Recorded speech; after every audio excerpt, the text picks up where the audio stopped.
Yeah.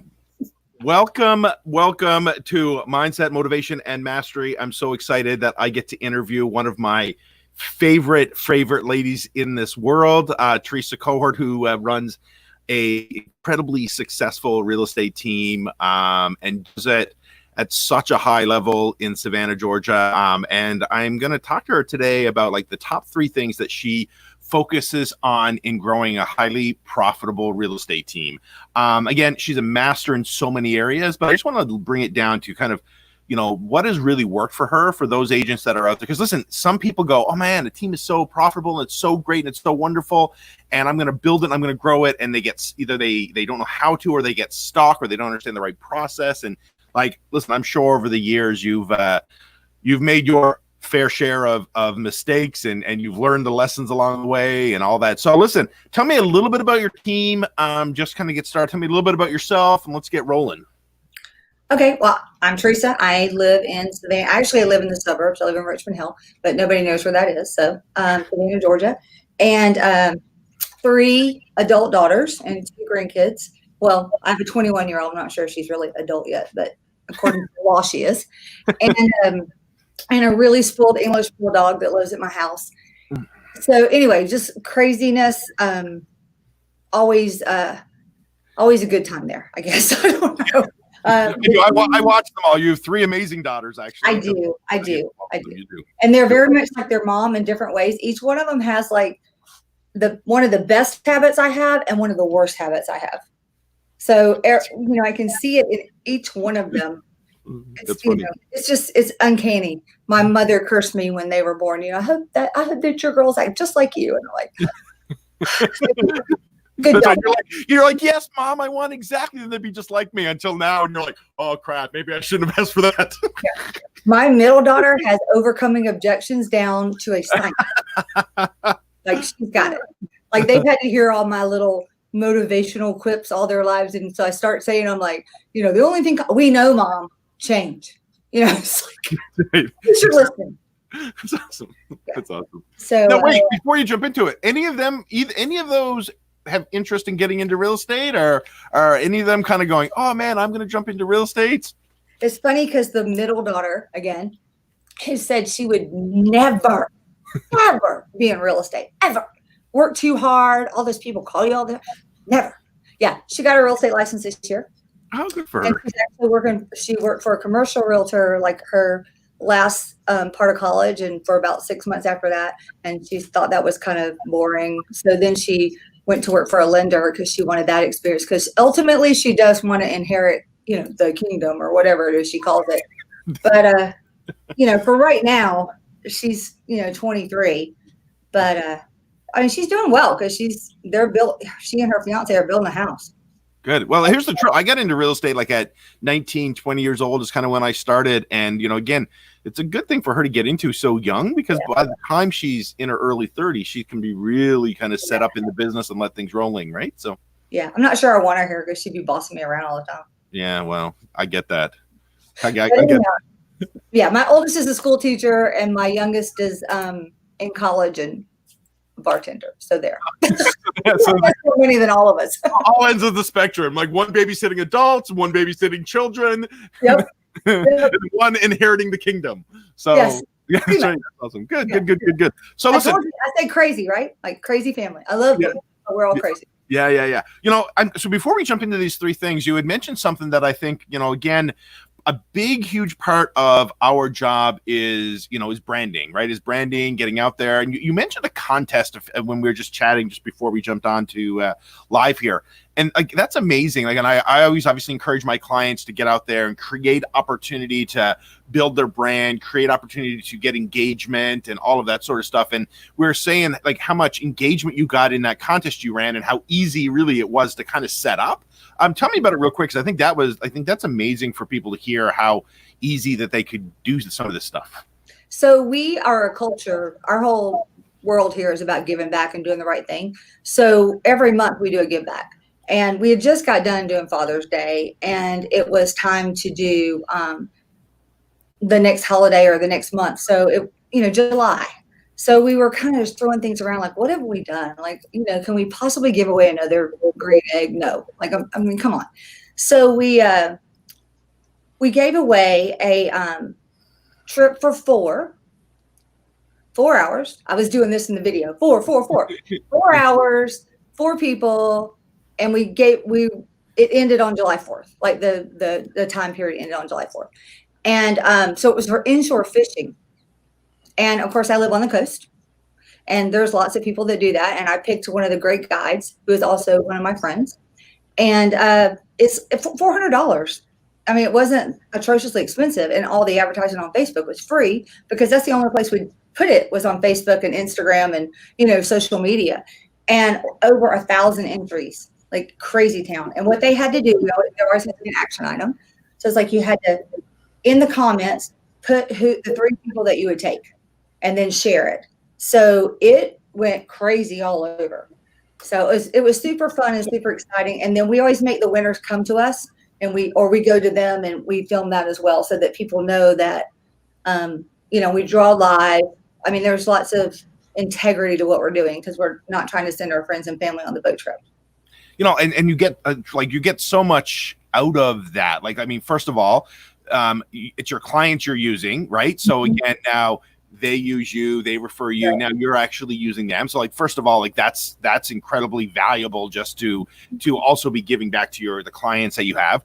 Then you market on Facebook, which is super. Even if you're spending money to market on Facebook, it's super cheap, super easy. Right. You're giving back, not expensive.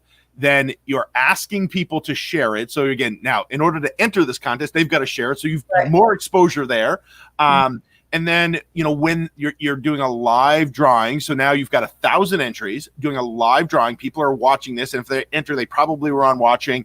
And then an opportunity to do a video at a brand afterwards. And, all of that, let's be honest, all of that cost you $400. And look at how far you took that and the exposure you got. Like, again, so like it's part of why I love you, is because you take simple things and you make them big, and you're like, and again, it's why you've kind of grown to where you are, is because you're willing to kind of take the risks on that stuff. And I have so many people out there that go, what can we do? And how do we, and they play so small, and you always play big. And I love that. We did my favorite one last month. We do a scholarship every year to a senior, and we have everybody nominate the senior. Now, we don't draw that one. We actually pick that one. Okay. So we read their story, and then we decide who's going to win. And I don't know that I've ever known the person that won, or even the family that won. And this year it was somebody whose father passed away. Ugh. And so and then she didn't have her senior prom. She didn't get, graduation. She didn't have any of that stuff. And it was and she didn't know. Her mom surprised her and brought her here to get the check. And she didn't even know what she was like, I don't even know what this is. Where am I? So she was like, "Are you buying me a house, Mom?" You're like, "No, but second." Yeah, it was fun, and I enjoy that, because I totally believe, to whom much is given, much is expected. So. Yeah, no, that's true. How do you pick that? Like, do you pick it yourself, or do you have a group together that picks that? How does that work? Yeah, we put them all kind of together, and between marketing and me, we kind of narrow it down to just a few, and then we kind of do it at the team meeting on Monday, and we say, here's what we feel like are the top 3 or 4, and we're gonna let you guys tell us who you think should win, because ultimately it's all team money. Yeah. So and again, it was $500, and they did the same thing. You had to share it. Yeah. You had to share it, and then you had to tell us your story. Yeah. So we do a lot of that. Tell us your story kind of thing. Tell us something funny. We do one for St. Patrick's Day, and same thing. It's cool. Just. Yeah. It works. It just really works. I get a lot more traction out of that than I do sending 5 million postcards to a neighborhood. Well, yeah. And again, and you're not, it's really inexpensive, and your money's going back to something fun or something good or something positive or whatever. And that's like, as of course I've watched you, so I've watched you do this numerous times. Now, you guys do this monthly almost, or we do one a month.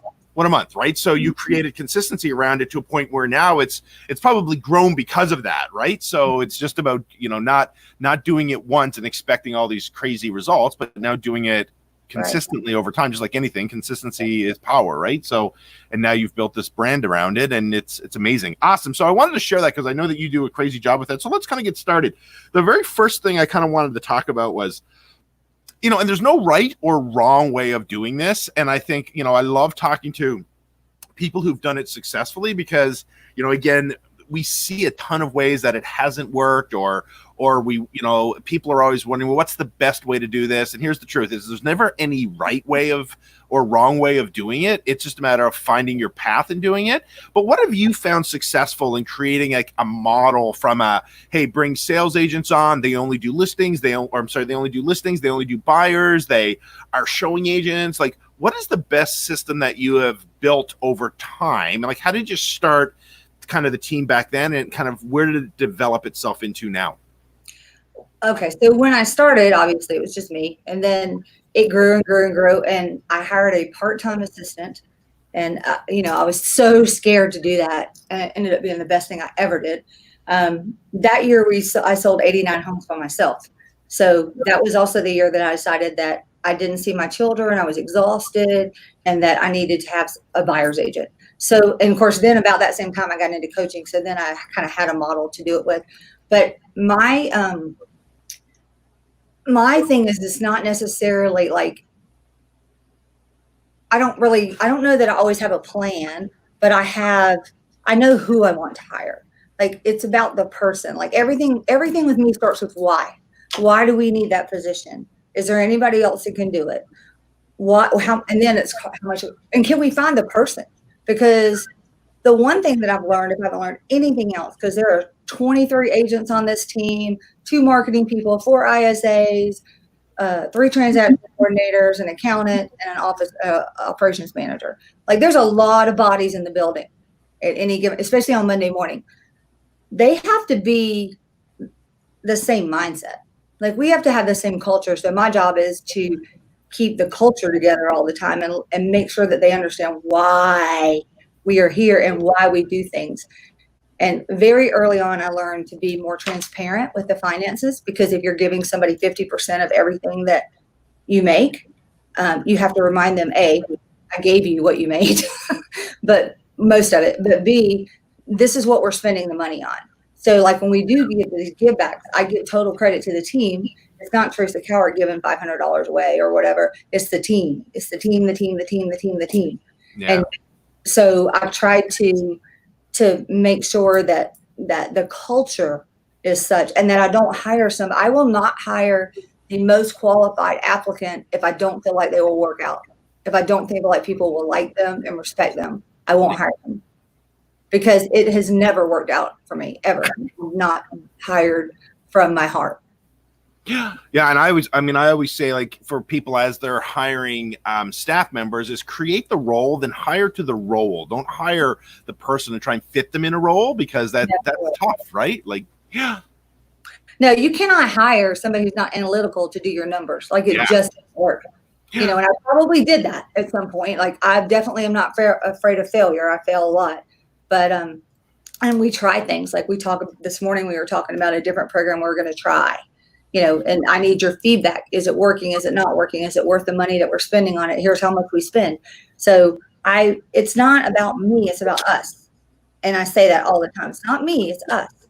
So I think that that's why people stay on the team, and not everybody stays forever. And I know that, and it's okay. I had 5 people at my house this weekend that are no longer on my team, but were at some point in time.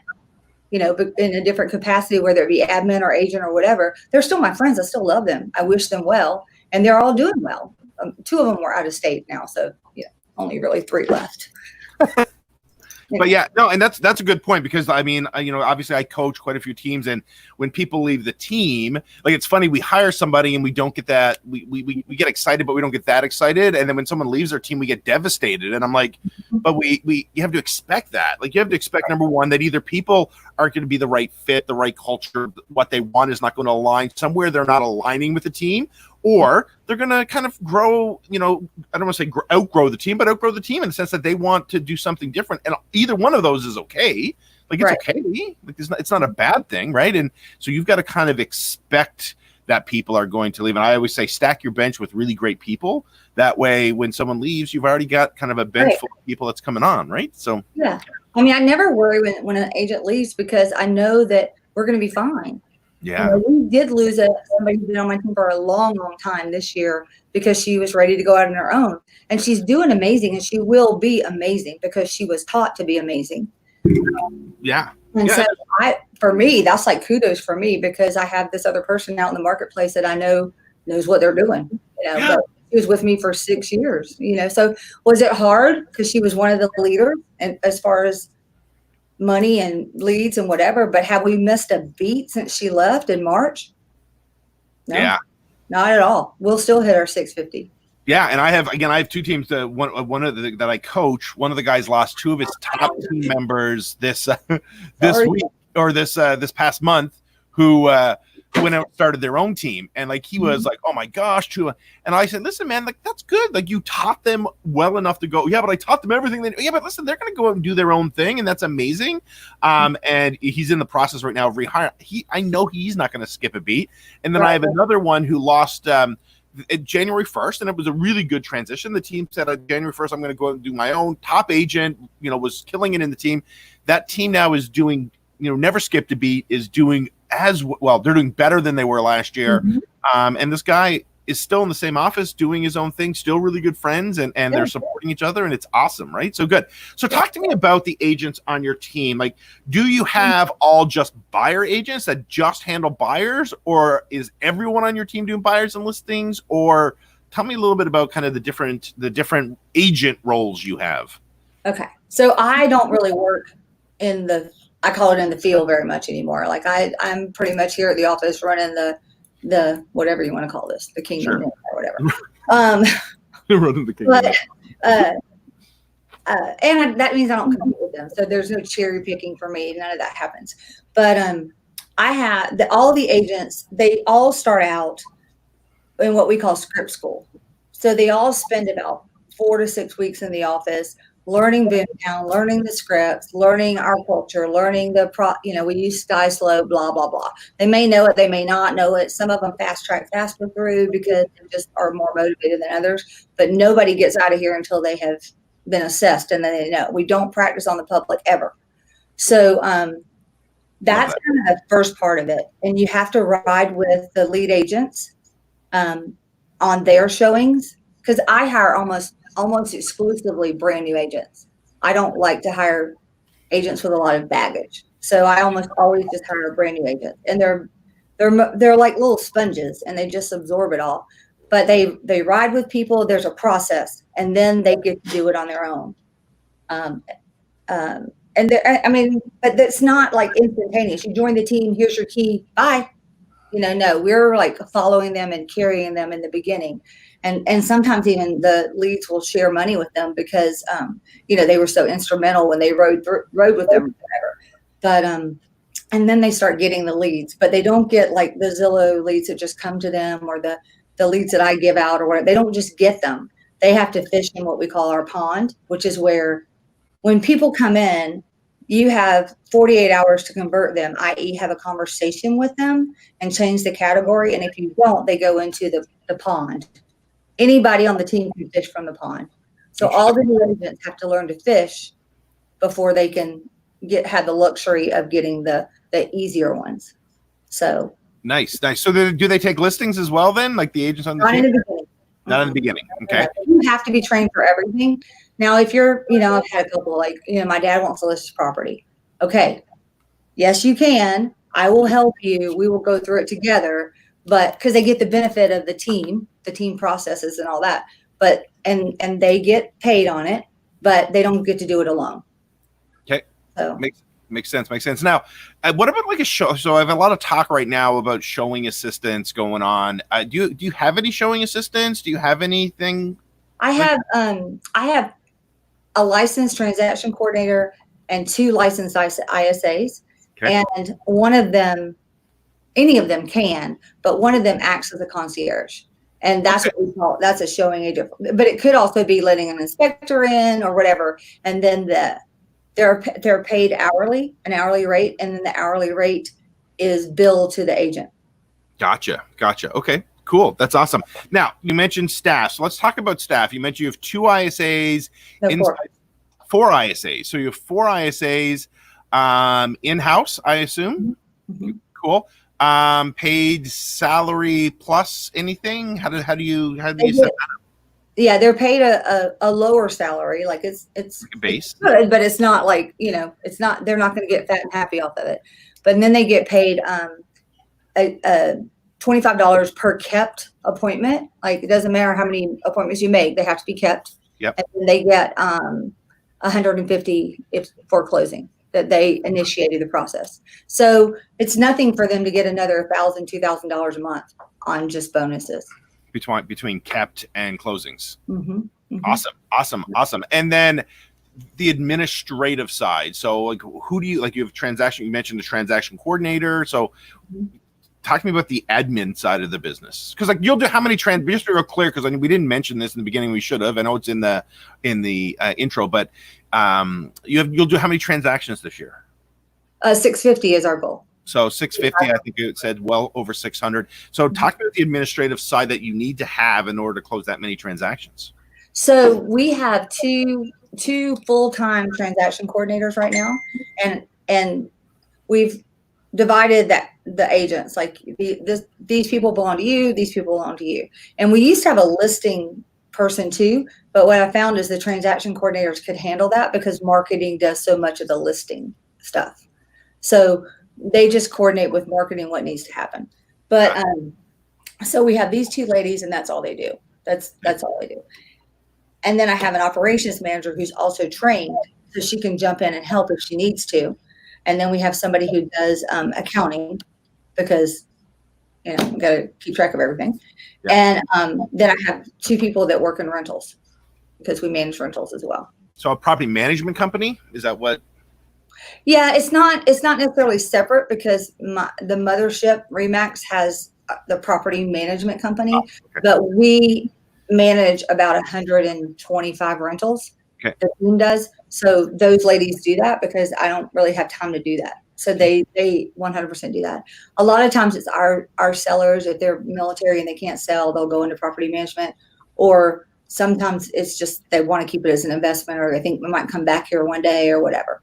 So we have a lot of them. We've had a lot of them sell this year though, because of the temperature in our market, Yeah. What about the marketing side? You mentioned that you have someone that does the listing. You have 2 people in-house that does the marketing for every. Now, do you separate them from the fact that like one does marketing on our listings and one does marketing on our brand? Like, how do you separate those? No. I have one that is our social media person. Social media. And handles almost all the social media and things like that. Although Garrett does also do that too. And he's more like a digital strategist, and he handles the Teresa on the Town series and a lot of the videos and a lot of our event stuff, like setting things up. He's kind of the numbers guy, because I didn't really mean to hire 2 people. Like I was hiring from one job, and they both came in and they both had such a strong skill set in different ways that I just decided, okay, I'm going to hire them both. Oh crap. But they worth their weight in gold. Like both were recent college graduates with some experience, but not a lot. And they're amazing. Like Jason Panhanna tried to steal Garrett. I had to tell him to back off. What about do you have a videographer, or is one of them a videographer as well? No, we somebody else does that for us. We live in a town. We're very fortunate. We live in a town where we have the Savannah College of Art and Design. So we have lots of people who want to be a movie maker one day. So we actually have 2 different people that we will get to do those. And they do that. They do everything from start to finish. It's not worth the time and energy to try to do that in-house. Okay. I don't think, for the money that I'm paying for it. So we farm that out. And he knows me and he does them all. So it works. Nice. How many videos are you guys putting out a week? Do you do, like, approximately? We did, well, or a month. They've got a schedule. Like, I don't even know half the stuff they do back there. But I messed up their world last week because Friday morning I decided to do this impromptu, State of the Union address for our area, like Facebook, and I did it on StreamYard, and it went everywhere. And I came in, and they were like, "Why did you do that? We had something scheduled at this time to go. What are you doing?" And I was like, "Stop making your own decisions, Teresa." You're like Teresa Cowart. That's what I'm doing. Like, back off. So anyway, but I got 4 listings from it. Nice. So I was like, I don't know what you were going to do, but I bet you weren't going to get 4 listings from one video. Anyway. Sometimes I mess up their world because they have everything all scheduled out. But we try to do, they have things that go out on days depending on, like, it's very strategic. What goes out when, what time. They have, like, Motivation Monday and, I don't know, Taco Tuesday. I don't know. But they have like a plan, and they go by the plan. And they have the little things that go out, and then they have the Teresa on the Town videos that go out. And on Saturdays, it's all about the agents and their open houses and them going live, because we have lots of accountability on our team, and that's part of it. You have to do 2 open houses a month to keep your leads on. So they all do that. Interesting. So talk to me. I know this is outside of what we were going to talk about, but I find that interesting because I also have a lot of teams that have challenges with their team members on accountability. Talk to me when you say we have lots of accountability, like when you say accountability, do they have so many hours that they need to spend in lead generation and like all of that sort of stuff? And when you say hold them accountable, how do you hold them accountable to that? Like, what's your structure?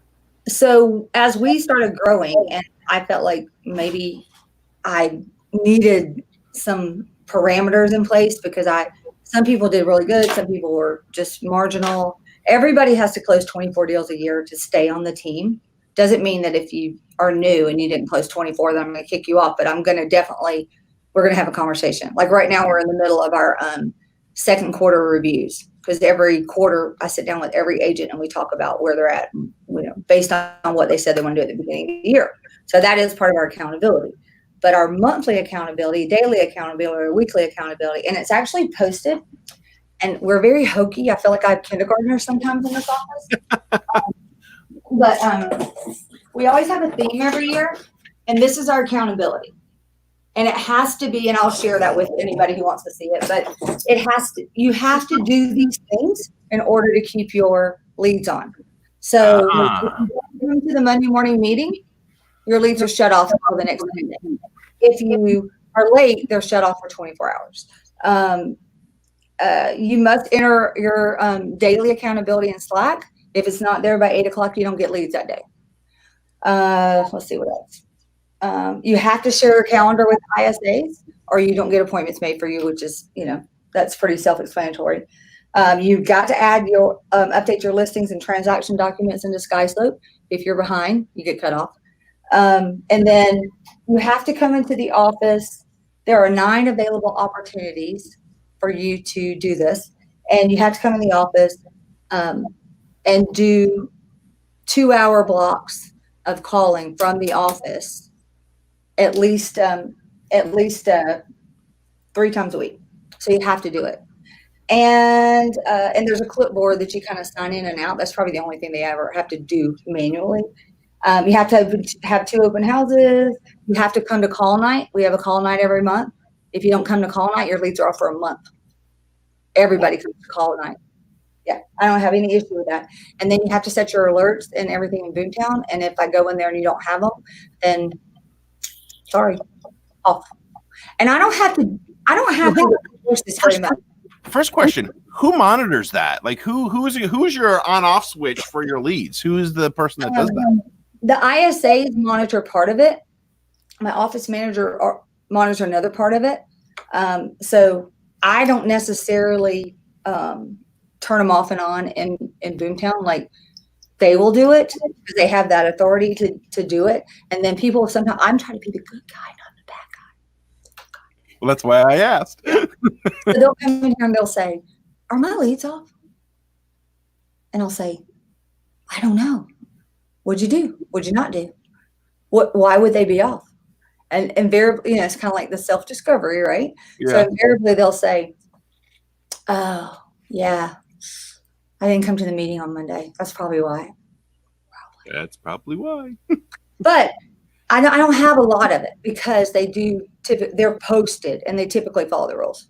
Help me, because like there's so many like for team leaders that are watching this that are telling themselves that story that, oh gosh, I would never be able to find agents to follow something like that. Like if someone like if I did that to some agents, nobody would ever stay on my team, because like I think there's a lot of team leaders that struggle with the mental block that if they set the rules and standards too high, they won't be able to hire anyone and they wouldn't be able to keep anyone. So anyone that's feeling that right now, that's going to watch this or watching this, what would you say to them?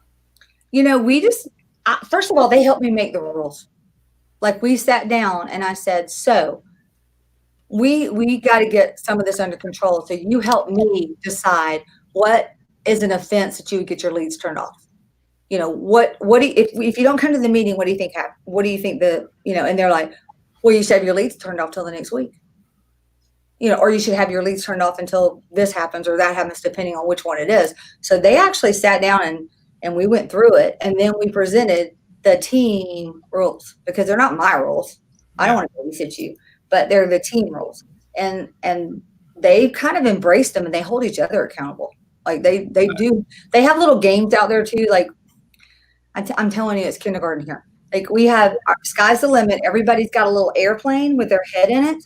And we move the airplanes, like as far as who's in the lead or whatever.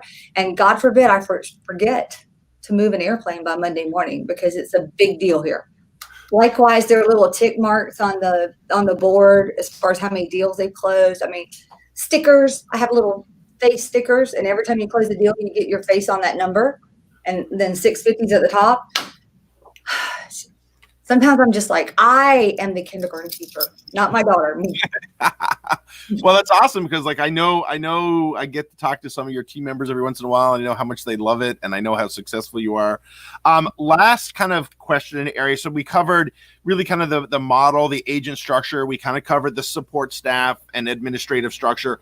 Last thing, and you keep mentioning leads. So talk to me really quickly about like the mindset again of an agent joining a team going, I'm just joining because I want to get leads, or that's all listen, I'm leaving because I don't get enough leads. Like that whole mindset. Talk to me about what are the lead sources that your agents are responsible for to go after? Like you already mentioned open houses, that they're required to do 2 open houses. Obviously right now with COVID, is there any excuse like they obviously probably can't do open houses, or what? We do open houses. We've been essential since day one. Oh. Like we have to do them a little bit differently. We're also, one of the first states that kind of opened back up. Yeah. Because it's Georgia and our governor's a little bit of a redneck probably. But I mean, part of the campaign involved a rifle. I'm just saying. Yeah. Anyhow,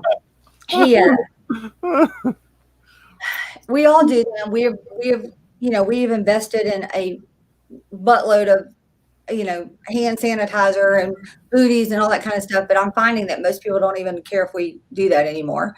So, but we have masks and we have everything. We do everything we can to keep the public safe, obviously. But it's not quite as hardcore here as it is other parts of the country, I'm sure.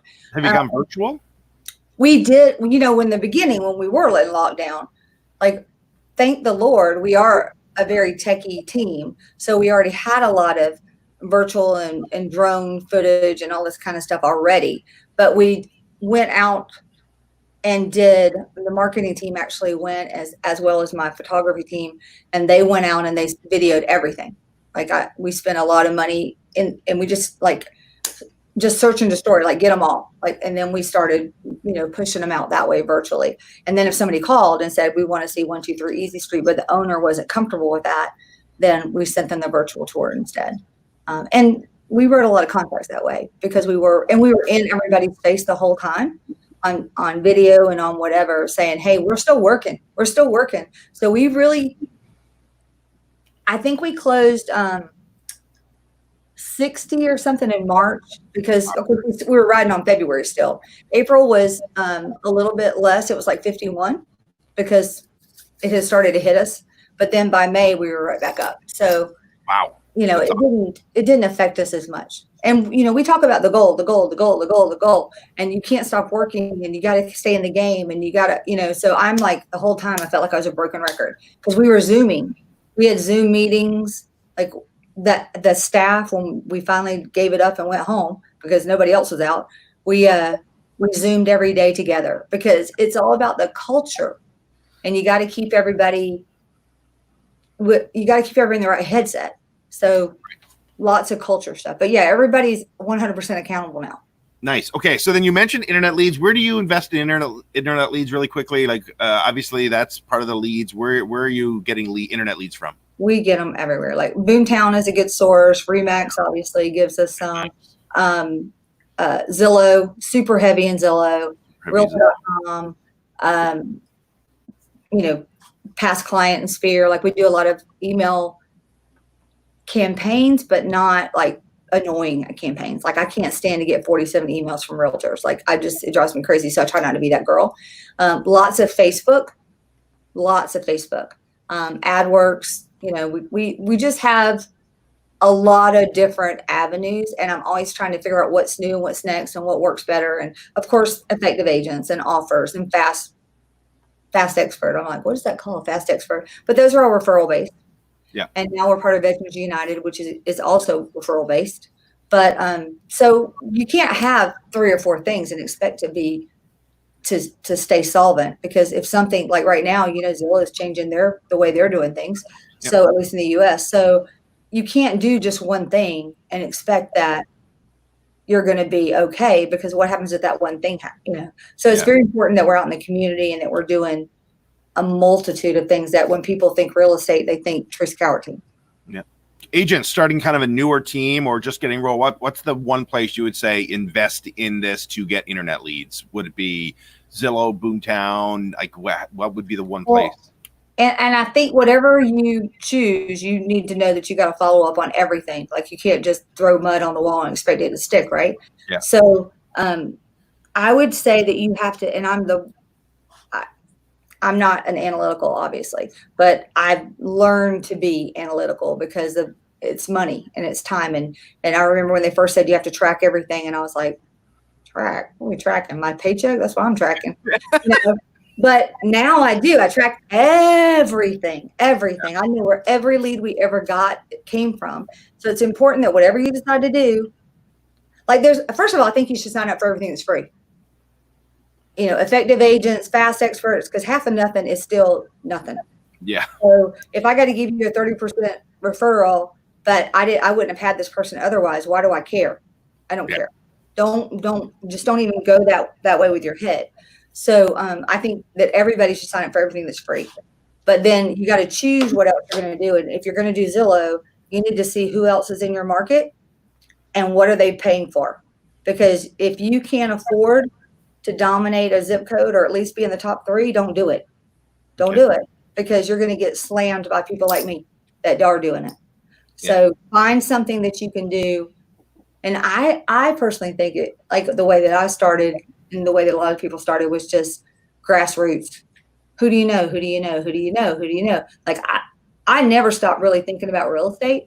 Like, I mean, I used to get calls that say, are you Taylor Cowart's mom? Oh crap. What did Taylor Cowart do? And invariably, it was like, oh, she just told me that you sell real estate and I need to list my house.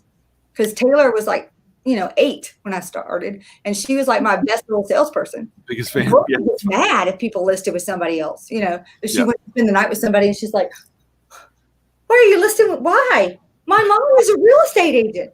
So I can totally see Taylor doing that. That's awesome. Yeah, that's awesome. Now I have another generation that I'm training. That's awesome. Okay, so open houses, internet leads. Do you expect your agents to also do like sphere of influence, the group they know? Like, is that an expectation set by you on the team? I do not necessarily track that, but I do expect it, because if you're doing this and you're doing it well, and I tell them all the time, why in the world would they not want to list with you? You're in the number 1 team, in Georgia. You're in the, number 41 in the United States. Why wouldn't they want to use you? Why wouldn't they? So I think that they kind of understand that, and, don't be a secret agent, right? Like I wore my tag everywhere when I first started, and I would get people at TJ Maxx talking to me about real estate and never be too busy to have a conversation. And please God, know what you're talking about. Know your market. So if somebody says, people say, how's the market? And you say, oh, it's good. No, it's not. You say, it's amazing, and here's why. And give them like 2 sentences and then back off, because you don't want to inundate people with information they don't want. But yeah. Interesting. All right. Is there any other piece of advice? So if we end on anything, is there any other piece of advice that you would give somebody kind of growing a team, or kind of in that phase of, hey, we need to grow this team? Like what, I mean, I know you do it at such a high level and you're so successful at it. And I watch you, I know you, I know your coach Sheila really well. And yeah. I think that you have to always have the same mindset. Like, I'm always recruiting. I advertise on Wise Hire. I always have an ad for buyer's agents on there.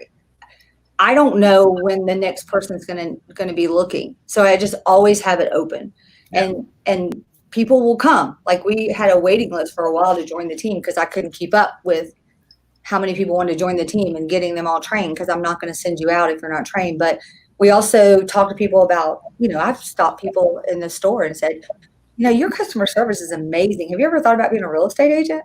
And I've paid for people to go to school that I really believed in, people on my staff that I really believe should be an agent and not what they were doing. So I think you always have to be looking and recruiting, and don't be scared, because buyer's agents don't really even cost you. They cost you nothing in the beginning, right?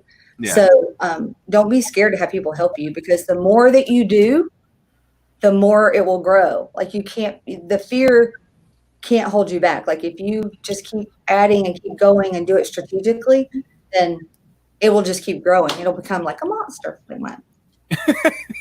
That's right. And then you've got to control the monster, which is kind of what you've done. Well, listen, congrats on the right people to help you control the monster. Yes, there you go. Absolutely. Well, listen, congrats on your success. Thanks so much for taking time to talk to us today. And I really did turn this off. I swear. As a real estate agent, I expect for your phone to ring 5 or 6 times during our interview. That's exactly what I expect. So good. Thanks for living up to that. No, but I really appreciate you. I know I obviously I follow you, and I think you're an amazing leader. I think that from running a team, you do an incredible job, from the culture to hiring the right people to keeping them all in the right direction. I love the accountability piece, because I think that's where so many people struggle. And like you said, it's just part of your team now, right? So thank you so much. Yeah. Thank you so much. And I appreciate you. And I look forward to seeing you again somewhere. Yay. Fly again. Yay. All right. Thank you, Teresa. Thanks. See ya. Bye.